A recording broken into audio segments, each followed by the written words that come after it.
السميع العليم من الشيطان اللعين الرجيم. بسم الله الرحمن الرحيم. حسبي الله ونعم الوكيل، نعم المولى ونعم النصير. عليه توكلت وإليه أنيب. الحمد لله الصمد الذي لم يتخذ صاحبة ولا ولدا ولم يكن له شريك في الملك ولم يكن له ولي من الذل وكبره تكبيرا.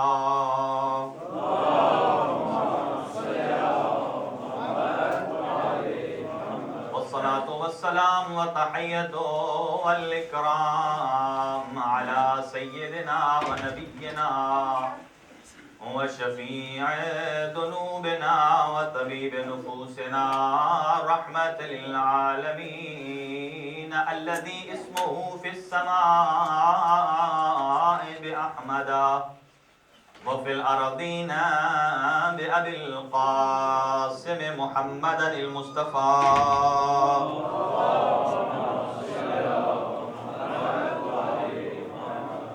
وعلى آله الطيبين الطاهرين المعصومين المنتخبين الذين أذهب الله عنهم الرجس وطهرهم تطهيرا.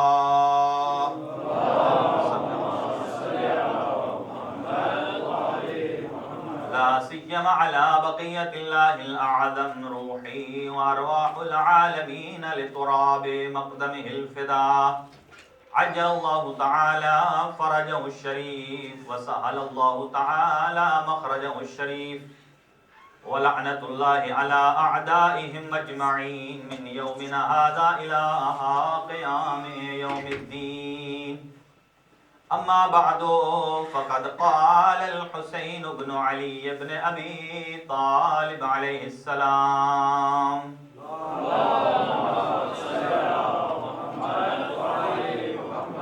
إني لم أخرج أشرا ولا بطرا ولا ظالما ولا مفسدا، إنما خرجت لطلب الإصلاح في أمة جدي وأسير بسيرة جدي رسول الله أن أأمر بالمعروف وأنهى عن المنكر. صدق الله العلي العظيم. اللهم صل على محمد وعلى محمد.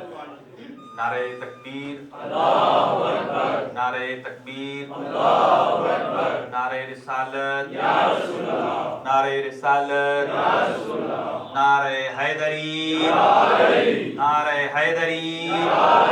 ایک صلوات پڑھ لیجئے مل کر بابا سے.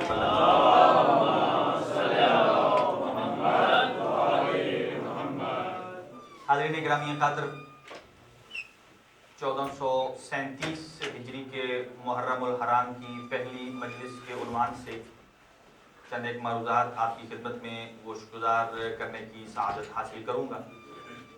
میں نے آغاز سخن میں سید الشہداء امام حسین علیہ السلام کی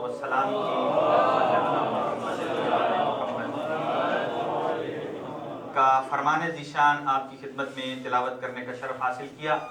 ویسے تو میرا موضوع انشاءاللہ میں کل سے اسے سٹارٹ کروں گا، لیکن بہرحال میری ایک عادت سمجھیں یا عقیدت سمجھیں کہ میں پہلی مجلس ضرور امام حسین علیہ السلام کے مقصد کربلا اور آپ کی اہمیت اور اسپیشلی عزاداری سید الشہداء کی اہمیت اور قدر و منزلت کے اعتبار سے آرائز پیش کرتا ہوں، تاکہ 10 دن جو مومنین اور مومنات تشریف لاتے ہیں آپ کو یہ قدر ہو کہ آپ کس جگہ تشریف لائے ہیں،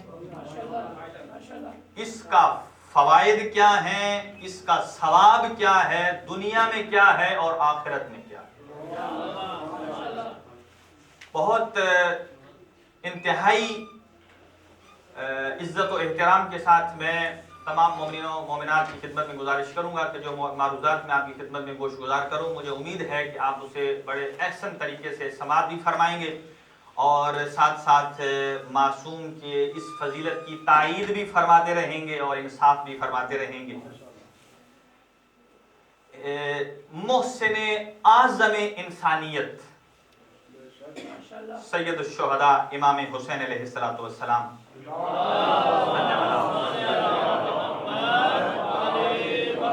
کہ شاعر نے کیا خوبصورت 6 مصروں میں مقصد کربلا کو بیان کرنے کی کوشش کی. شاعر کہتا ہے دین خالق کو مر کے دیا سہارا کس نے. جو الفاظ کی قدر کرنا جانتے ہیں. دین خالق کو مر کے دیا سہارا کس نے. شاعر بتا رہا ہے کہ سید الشہداء کا مقصد مدینہ سے چلنا یہ کوئی بے مقصد نہیں تھا. دین خالق کو مر کے دیا سہارا کس نے. دے کے سر کیا ظلمت کا کنارہ کس نے. اللہ اکبر. دے کے سر کوئی آسان بات نہیں ہے. سر 2 ہیں. دے کے سر کیا ظلمت کا کنارہ. سر کہتے ہیں عبور کرنا, پار کرنا. دین خالق کو دیا مر کے سہارا کس نے. دے کے سر کیا ظلمت کا کنارہ کس نے.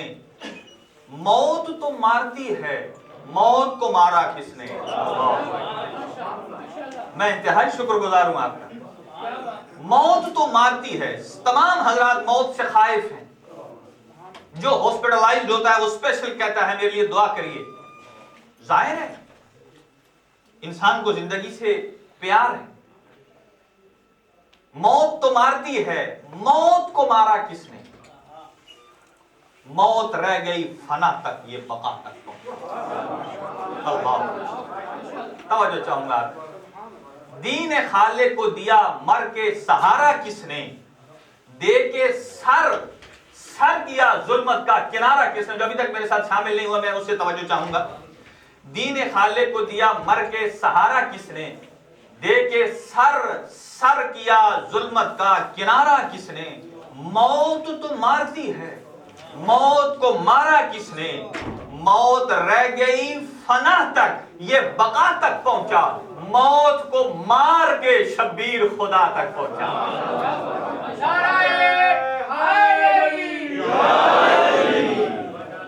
موت کو مار کے شبیر خدا تک پہنچا. سامعین گرامی قدر, عشر محرم الحرام کی آج پہلی مجلس ہے. چنانچہ یہ پہلی مجلس میں میں عرض کرنا مناسب سمجھتا ہوں کہ کون حسین, آپ کہاں تشریف لائے ہیں. یہ وہ مقام ہے کہ جہاں صرف آپ ہی نہیں آتے, آسمان سے مقدس ملائکہ بھی تشریف لاتے ہیں. وہ بھی تشریف لاتے ہیں. اور جب مجلس عزا ختم ہو جاتی ہے, وہ ملائکہ کی میں بات کر رہا ہوں, وہ جب آتے ہیں مجلس عزائے سید الشہداء میں, اسی لیے کہتا ہوں یہ بڑی عقیدت کی جگہ ہے. آپ اس کی دیواروں کو بھی چوما کریے, فرش عزا کو بھی چوما کریے, یہ عقیدت ہے. آیت اللہ سید مرعشی نجفی اپنے طالب علمی کے زمانے میں نجف اشرف میں طالب علم تھے, تو ایک دم ابھی آپ کی ریش نہیں پھوٹی تھی کہ دیکھا کہ آنکھوں کی بینائی جانے لگی. چنانچہ سید الشہداء کے روزے پر گئے, اپنے راز و نیاز کرتے رہے. کہتے ہیں آنکھ لگ گئی. اور کیا منظر دیکھتے ہیں کہ مجھے ایک اشارہ ملا ہے کہ تیری آنکھوں کا دنیا میں کہیں علاج نہیں. اگر کہیں علاج ہے تو اسی سرزمین کربلا پہ ہے. اور وہ کیا ہے کہ جب عزاداران سید الشہداء کا قافلہ چلے گا, اس کے قدموں کی خاک اٹھا کے آنکھوں میں لگانا, اللہ تجھے شفا عطا کرے گا. چنانچہ انہیں شفا ملی. جب ملائکہ اس مجلس میں آتے ہیں اور آنے کے بعد جب واپس پلٹ کے جاتے ہیں نا اپنے دیگر ساتھیوں ملائکہ کے پاس, تو وہ یقولون بعضهم الی بعض, تو بعض فرشتے ان سے کہتے ہیں کہ تمہارے وجود میں ایک خوشبو آ رہی ہے. جو پہلے نہیں تھی اب کہاں سے آئی؟ یہ کہتے ہیں ہمیں اور تو علم نہیں ہے، ہم روئے زمین پر فرش عزائے حسینی بچھی تھی، وہاں اس مجلس میں شرکت کی ہے جس کے نتیجے میں اللہ نے ہمارے وجود میں وہ خوشبو عطا کر دی۔ چنانچہ وہ ملائکہ پوچھتے ہیں کہ کیا وہ مجلس ابھی ہے یا اختتام پذیر ہو گئی؟ وہ کہتے ہیں مجلس تو ختم ہو گئی۔ پھر پوچھتے ہیں کیا وہ مقام باقی ہے؟ اللہ، کیا وہ منزل، وہ مقام، وہ امام بارگاہ باقی ہے جہاں مجلس اعلیٰ بپا ہوئی تھی؟ جب وہ مثبت میں جواب دیتے ہیں، وہ ملائکہ بھی اترتے ہیں اور آ کر اس جگہ کی دیواروں سے اپنے پروں کو مس کرتے ہیں، مس کر کے پھر ملائے اعلیٰ میں جاتے ہیں اور مفاخرتاً فخر کرتے ہوئے نے کہتے ہیں آؤ دیکھو ہمارے بدن سے بھی اب وہی خوشبو آ رہی ہے جو تمہارے ابدان سے آ رہی ہے۔ سامعین گرامی، وہ سید الشہداء کہ اللہ کی جتنی روئے زمین پر مساجد ہیں کم و بیش اتنے ہی گھر ہیں سید الشہداء کے، امام بارگاہ، لیکن دونوں میں ایک فرق ہے کہ اللہ کا گھر جہاں جہاں موجود ہے وہاں ایک شرط ہے کہ فلاں آ سکتا ہے، انتہائی شکر گزار، کہ فلاں آ سکتا ہے فلاں نہیں آ سکتا ہے، اس میں یہ کنڈیشنز ہیں کہ فلاں مسلم آ سکتا ہے، جیسا کہ ایسے ہیں کہ جو بعض مسلم نان مسلم ہے وہ مکہ شہر میں ان کا ورود نہیں ہے، ایسے ہی عتبات عالیہ میں جائیں تو جو نان مسلم ہیں وہ حرم کے باہر کھڑے ہو کر دیکھتے رہتے، اندر نہیں جاتے۔ کہ اللہ کے گھر ایسے ہیں کہ جہاں یہ شرط اور قید ہے کہ فلاں آئے اور فلاں نہ آئے، لیکن حسین غریب کا وہ گھر ہے جس میں یہ شرط نہیں ہے کہ فلاں آئے اور فلاں نہ آئے، مسلمان آئے تو دوسرا آئے یا نہ آئے، حسین کے گھر میں آنے کی ایک ہی شرط ہے کہ وہ اگر انسانیت رکھتا ہے وہ آئے حسین کے گھر میں، اس لیے کہ تعزیت کا تعلق انسانیت سے ہے، تعزیت کا تعلق انسانیت سے، جیسا کہ یہ بڑا فرق ہے عبادت کیا ہوتی ہے اور انسانیت کیا ہے۔ جتنے مذاہب ہیں، یہ اسپیشل نوجوان اس بات کو سنیں غور سے کہ مذاہب میں تفریق ہو سکتی، اپنی عبادت گاہوں میں تفریق ہو سکتی، مسلمان عبادت کرتے ہیں مسجد، عیسائی عبادت کرتے ہیں کلیسا میں، ہندو عبادت کرنے جاتے ہیں مندر میں، سکھ عبادت کرنے جاتے ہیں گردوارے میں، گویا عبادت کے پوائنٹس الگ الگ ہیں، لیکن آپ کے محلے میں اگر کوئی عیسائی آدمی مر جائے آپ سارے وہاں جائیں، یہ ہے انسانیت، یہ ہے انسانیت۔ اسی لیے کہا کہ اور یہ فرمایا کہ خوشی اور غمی میں فرق یہ ہے، بہت سارے میں سوال کے بغیر جواب دیے جا رہا ہوں کہ دنیا اعتراض کرتی ہے کہ سال کا آغاز خوشی سے کرنا چاہیے اور مکتب اہل بیت سال کا آغاز غمی سے کرتا ہے۔ میں کہتا ہوں یہ تو سادہ سی بات ہے، دنیا کا عام بچہ اگر دنیا میں آتا ہے تو اسے ڈاکٹر زبردستی رلاتے ہیں، اگر رو پڑے تو پھر اس کی ناف کاٹتے ہیں، اس لیے کہ رونا در حقیقت علامت زندگی ہے،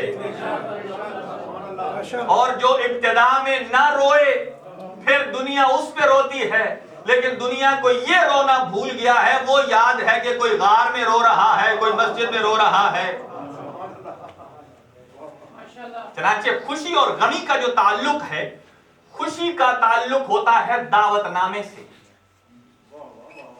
خوشی کا تعلق ہوتا ہے انویٹیشن سے، اور غمی کا تعلق ہوتا ہے یہ جو ہم عشر محرم الحرام کا اہتمام کرتے ہیں، یہ تعزیت پیش کرتے ہیں محمد مصطفیٰ کو، علی مرتضیٰ کو، ان کے بیٹے حسین شہید کربلا کی۔ خوشی کا تعلق ہوتا ہے انویٹیشن سے اور غمی کا تعلق ہوتا ہے انفارمیشن سے۔ آپ کا جتنا بھی قریبی رشتہ دار ہو، اگر اس کے ہاں شادی ہو، جب تک وہ دعوت نہ دے آپ نہیں جاتے، اور بہت بڑا گلہ بھی بنتا ہے کہ ہم اتنے قریب تھے، شادی کر لی بچے کی، ہمیں دعوت ہی نہیں دی۔ اس کا مطلب یہ ہے کہ جب خوشی کا مسئلہ ہوتا ہے، جتنا قریبی ہوتا ہے اتنی دعوت کی زیادہ ضرورت ہوتی، لیکن جب غمی کا معاملہ ہوتا ہے تو وہاں دعوت نہیں ہوتی، وہاں صرف اطلاع ہوتی۔ کسی کو اطلاع مل جائے تو وہ وہاں پہنچ جاتا ہے، دعوت کی ضرورت نہیں ہے۔ تو ایک رائٹر نے بہت خوبصورت جملہ لکھا ہے، اس نے لکھا ہے کہ محرم کا چاند کا نظر آنا یہ اس بات کی انفارمیشن ہے کہ جس کا محمد مصطفیٰ سے کوئی تعلق بنتا ہے وہ مجالس حسین میں آ جائے۔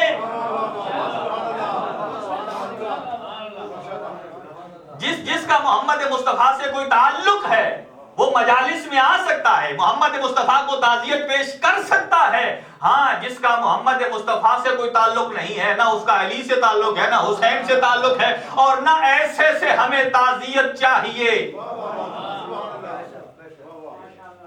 نہ ایسے سے تعزیت کے ہم طلبگار ہیں۔ چنانچہ میں عرض کرنے کی یہ سعادت حاصل کروں گا کہ بڑی مقدس گھڑیاں، اور میری کوشش ہوگی کہ میں آج کی گفتگو کو ابتداءً جو عرض کرنے جا رہا ہوں کہ سب سے پہلے یہ دیکھنا ہے کہ سرکار سید الشہداء نے اپنی یہ موومنٹ کا آغاز مدینہ سے فرمایا اور 28 رجب کو فرمایا، اور یہ کہہ کے فرمایا جب نکل رہے تھے تو عالم اسلام کیا کائنات کو پیغام دے رہے تھے، انی لم اخرج اشرا ولا بطرا ولا ظالما ولا مفسدا۔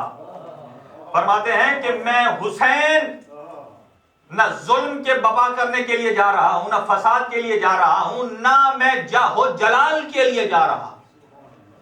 فرماتے ہیں انما خرجت لطلب الاصلاح فی امت جدی۔ فرماتے ہیں میرے جد کی امت میں بگاڑ پیدا ہو گیا ہے، اس بگاڑ کو مٹانے کے لیے حسین اپنے مدینے کو چھوڑ رہا ہے۔ اب ان 10 دنوں میں ہم دیکھیں گے وہ بگاڑ کیا تھا، وہ کیا بگاڑ تھا کہ جس کو سدھارنے کے لیے سید الشہداء جا رہے تھے۔ اور پھر فرماتے ہیں اسیرو بسیرت جدی رسول اللہ۔ فرماتے ہیں کہ یہ کوئی پہلا میرا اقدام نہیں ہے، میں ہجرت کے سلسلے میں اپنے جد رسول اللہ کی سیرت پر عمل کر رہا ہوں۔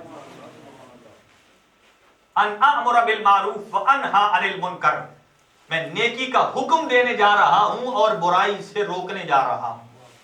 گویا پہلے ہی جملے میں مولا نے بتا دیا ہے کہ مدینہ ہی سے حسینیت کا آغاز ہو گیا ہے۔ ہر قسم کی اچھائی کو پھیلانے کا نام حسینیت ہے، ہر قسم کی برائی کو روکنے کا نام حسینیت ہے۔ جو امر بالمعروف اور نہی عن المنکر میں رکاوٹ بن جائے اسے کہتے ہیں یزید۔ مقصد حسین ابن علی۔ آئیے اس طرف بڑھنے سے قبل میں یہ عرض کرنا مناسب سمجھتا ہوں کہ جس صف عزا میں آپ تشریف فرما ہیں، اس عزاداری سید الشہداء میں، مجلس سید الشہداء میں آنے کے بھی کچھ آداب ہیں، تاکہ 10 دن جب آپ آئیں تو اس نیت سے آئیں۔ دیکھیے کہ شریعت مقدسہ اسلام میں 2 قسم کے موضوعات ہیں، ایک ہے معاملات اور ایک ہے عبادات۔ یہی فرق ہے، ہم نے ڈائریکٹ مکتب تشیع نے مکتب لیا ہے آل محمد سے، اور اس کی وجہ بھی انشاءاللہ آتی مجالس میں عرض کروں۔ عبادات اور معاملات۔ معاملات کیا ہوتے ہیں؟ آپ نے دکان میں گئے، مارکیٹ میں گئے، آپ نے ایک چیز خریدی، آپ دکان پہ جاتے ہیں، وہاں سے آپ ایک بالفرض ایک کوکا خریدتے ہیں، آپ اس کا پیسہ اسے دے دیتے ہیں، یہ ہے معاملہ۔ آپ نے ایک چیز لی، اس کے بدلے میں دوسری چیز دی۔ یہاں قربتاً اللہ کی نیت کرنا ضروری نہیں، معاملہ ہے۔ آپ دن میں کتنے معاملات کرتے ہیں، کتنی چیزیں لیتے ہیں، کتنی چیزیں دیتے ہیں۔ کبھی کہا ہے میں یہ بیچنے والے نے کہ میں یہ کوکا بیچ رہا ہوں قربتاً اللہ، اور لینے والے نے کہا ہو میں لے رہا ہوں قربتاً اللہ۔ یہ ہے معاملات، ان میں قصد قربت شرط نہیں ہے۔ جیسے کپڑے کو پاک کرنا ہے. ایک اور بات بھی سن لیجیے, ہم جب کپڑے کو پاک کرتے ہیں, بعض اوقات ہماری مائیں بہنیں کپڑے کو کلمہ پڑھاتی ہیں, لا الہ الا اللہ محمد الرسول اللہ اشہد اللہ الہ الا اللہ. کپڑے میں کوئی مسلمان نہیں ہونا ہے, اس کی شرط یہ ہے کہ آپ 2 دفعہ 3 دفعہ اس پہ پانی ڈال دیجیے پاک. معاملات یہ ہیں اس پہ قربتاً الی اللہ کی شرط نہیں, لیکن جو عبادت ہے, آپ کہتے ہیں نماز پڑھتا ہوں فجر کی قربتاً الی اللہ, اللہ کے قریب ہونے کے لیے. جو حج کرنے جاتا ہے, میں حج بیت اللہ کرتا ہوں قربتاً الی اللہ. جو زکات دیتا ہے, میں زکات دیتا ہوں قربتاً الی اللہ. یعنی عبادات میں قربتاً الی اللہ شرط ہے, معاملات میں نہیں. اب دیکھیے کہ عزاداری سید الشہداء, یہ آپ نے فیصلہ کرنا, عزاداری سید الشہداء معاملہ ہے یا عبادت ہے؟ اللہ اکبر, معاملہ ہے یا عبادت ہے؟ جو اس کو معاملہ سمجھتا ہے اس کا ویو اور ہے, اور جو عبادت سمجھتا ہے اس کا ویو اور ہے.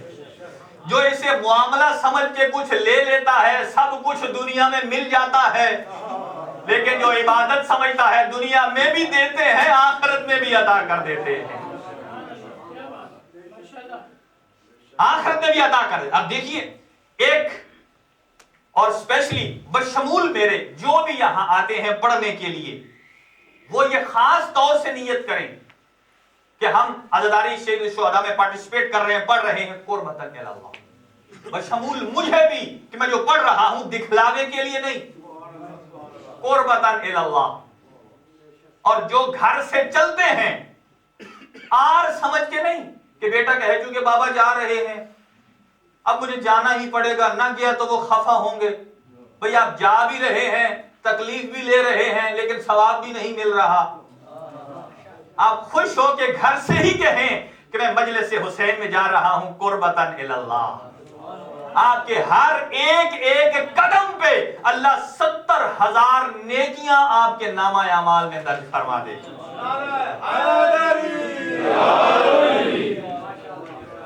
دیکھیے, ایک نیت, صرف ایک ہلکا سا آپ نے چھوٹا سا کام کرنا ہے. آپ یہ نیت کر لیں, پڑھنے والے تمام حضرات, سننے والے.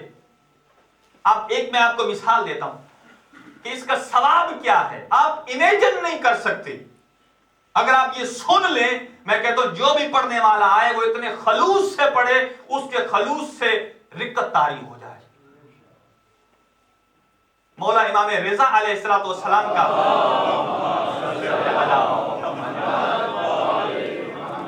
آپ کا ایک صحابی ہے جس کا نام ہے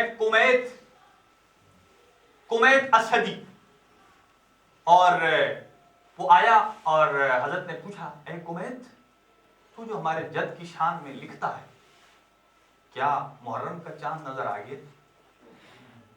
تم نے میرے جد کی شان میں کوئی مرثیہ لکھا؟ کہا جب میں رسول اللہ لکھا ہے. کہا سناؤ. چنانچہ وہ سنایا. حضرت نے اس کو ایک تھیلی درہم کی بھی دی, درہموں کی. کہا یہ تیرا ہدیہ ہے. اور اس کے بعد حضرت نے 3 جملے فرمائے.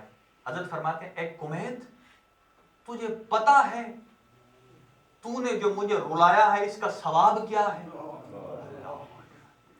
دیکھیے حدیث پاک پیغمبر ہے, من بقا او ابقا او تباکا وجبت لہ الجنہ, کہ جو روئے, رلائے اور رونے کی شکل بنائے. یہ آداب مجلس بھی تعلیم دے رہے ہیں کہ ایک رلانے والا ہوتا ہے, رونے والے بھی ہوتے ہیں. اگر آنکھوں سے آنسو نہ آ رہا ہو تو آداب مجلس میں سے یہ ہے کہ آدمی رونے کی شکل بنائے. واجبت لہ الجنہ, اس پہ جنت واجب. حضرت فرماتے ہیں, اے کمیت, تجھے معلوم ہے تیرے اس عمل کا ثواب کیا ہے؟ اب یہ کوئی عام بندہ کہتا تو مجھے شک ہوتا. یہ وہ فرماتا ہے کہ جس کے جد نے محمد مصطفیٰ کی زبان چوسی ہے. فرماتے ہیں کمیت دیکھ, اس کے بدلے میں اللہ نے تجھے 3 انعام عطا کیے ہیں. پہلا انعام وجب اللہ علیک الجنہ، اللہ نے تیرے اوپر جنت کو واجب قرار دے دیا۔ اور دوسرا، معصوم نے دستے دعا دراز کیے اور دستے دعا دراز کر کے فرماتے ہیں اللہم اغفر لکمیت ما تقدم و تاخر، اے اللہ تو کمیت کے پچھلے گناہ بھی معاف کر دے اور آنے والے گناہ بھی معاف کر دے۔ گویا عزاداری سید الشہداء گناہوں کی بخشش کا سب سے بڑا ذریعہ ہے۔ اور تیسرا جملہ، سر اٹھائیے اوپر، میں عرض کرنے جا رہا ہوں، معصوم فرماتے ہیں دست کے دعا دراز کیے اللہم اعطل قمیت حتی یرضا۔ اللہ اکبر، اس جملے میں اتنی کوئی لذت ہے۔ اللہم اعطل قمیت حتی یرضا، اے اللہ تو کمیت کو اتنا عطا کر کہ کمیت راضی ہو جائے۔ اے اللہ تو کمیت کو اتنا عطا کر کہ کمیت راضی ہو جائے۔ سنیے گا جملہ، اے اللہ تو کمیت کو اتنا عطا کر کہ کمیت راضی ہو جائے۔ تو معلوم یہ ہوا جو ساری زندگی گناہ کر کے اپنے آپ کو رضی اللہ کہلواتا ہے وہ اور ہوتا ہے معصوم عزاداری کے بدلے جسے رضی اللہ کہتے ہیں وہ کمیت اسدی ہوتا ہے۔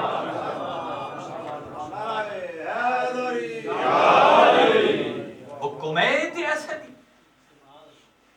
آئیے دیکھیں، سرکار سید الشہداء مدینہ سے چلے، بس میں آج اتنا ہی عرض کر سکوں گا کہ جب بھی کوئی آدمی ہجرت کرتا ہے، آپ نے مدینہ سے ہجرت فرمائی، اور العیاذ باللہ بہت سارے لوگ یہ کہتے ہیں کہ مولا حسین علیہ السلام نے خوف کی وجہ سے مدینہ چھوڑا۔ آپ نے پریشان نہیں ہونا، تاریخوں میں یہ بات موجود ہے، اگرچہ ہمارے نزدیک غلط ہے، اس لیے کہ ہم امام معصوم کو معصوم مانتے ہیں، اولی الامر مانتے ہیں، حجت خدا مانتے ہیں، مرضی خدا کا مالک مانتے ہیں، سچا مانتے ہیں، وہ رضی اللہ نہیں علیہ السلام مانتے ہیں۔ لہذا بعض نے کہا کہ امام حسین خوف کی وجہ سے گئے، بعض نے کہا کہ حکومت کی لالچ کی وجہ سے گئے۔ ایک مقام فیصلے پہ آ گیا ہوں، جنہوں نے کہا ہے کہ جو خوف سے گئے، لالچ سے گئے، انہوں نے کہا کہ حسین صحابی ہیں۔ جنہوں نے کہا حسین نہ خوف سے گئے نہ لالچ سے گئے، انہوں نے کہا صحابی نہیں، حسین آل ہے۔ اس کا مطلب یہ ہے کہ صحابی رضی اللہ میں آتا ہے، آل علیہ السلام میں آتا ہے۔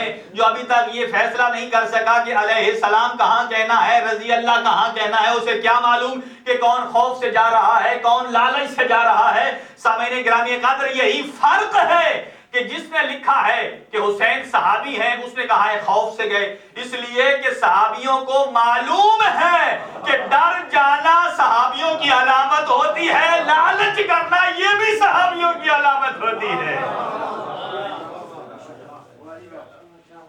یہ دونوں صفتیں چونکہ ادھر موجود ہیں، لہذا اسے چاروں ناچار ماننا ہے، اگر نہ مانے تو یہاں کام گڑبڑ لازم آتا ہے۔ سامعین گرامی قدر، چنانچہ آپ کی خدمت عرض کر رہا ہوں کہ سب سے پہلے سید الشہداء نے مدینہ سے جو ہجرت کی ہے، کوئی بندہ کوئی بھی کام کرتا ہے تو پہلے اس کی شخصیت کو دیکھا جاتا ہے، وہ کیسا ہے، آیا عالم ہے یا جاہل ہے۔ دیکھیں کوئی آدمی ایک بڑا کام کرتا ہے تو لوگ ویسے نہیں کہہ دیتے کام صحیح یا غلط ہے، وہ دیکھتے ہیں پہلے دیکھو کہ شخصیت کیسی تھی، آیا عالم تھا یا جاہل تھا، معصوم تھا یا گناہگار تھا، ظالم تھا یا عادل تھا، شریعت کا پابند تھا یا شریعت کی مخالفت کرنے والا تھا۔ چنانچہ لہذا آج اتنا ہی عرض کر سکوں گا کہ شخصیت حسین کیا ہے۔ میرے پاس اتنا ہی وقت موجود ہے کہ پہلے عظمت حسین سمجھیں کہ جس نے کہا ہے کہ حسین صحابی میں ہیں، ڈر گئے ہیں، خوف کھا گئے ہیں، لالچ سے گئے ہیں، اس نے حسین کو سمجھا ہی نہیں کہ حسین ہے کیا۔ آئیے سرکار دو عالم فرماتے ہیں امام حسین کو اپنے زانوں پہ بیٹھا کے، روایت کے الفاظ ہیں، اپنے ایک زانوں پہ بیٹھا کے حضرت فرماتے ہیں